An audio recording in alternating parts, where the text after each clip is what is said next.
তার মধ্যে আমার মা আছে, 60 সালে এসেছে।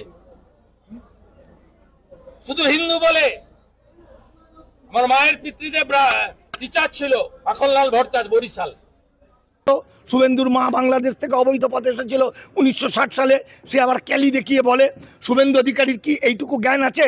রোহিঙ্গারা শুভেন্দুর মা বাংলাদেশ থেকে এসেছে। হ্যাঁ, সেটা শুভেন্দু কয়েকদিন এই একটা ভিডিওতে এখনই দেখলাম, ও স্বীকার করেছে। এবং শুভেন্দু অবৈধ অনুপ্রবেশকারী। শুভেন্দু কি জানে যে রোহিঙ্গারা হিন্দু মুসলমান দুই হয়? শুভেন্দুরা কি জানে সারা পৃথিবীতে 17 লাখের বেশি রোহিঙ্গা নেই?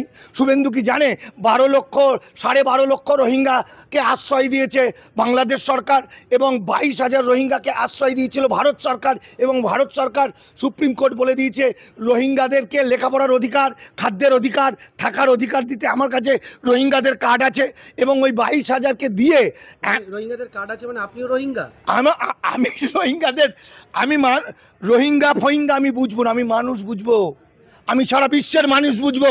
এই যে আমার কাছে দেখো রোহিঙ্গাদের আন্তর্জাতিক আইন অনুযায়ী কার্ড আছে। শুভেন্দুরা মনে করেছে বাঙালি বোকা গান্ডু, এবং বাঙালিদের যা বলবো তাই শুনবে।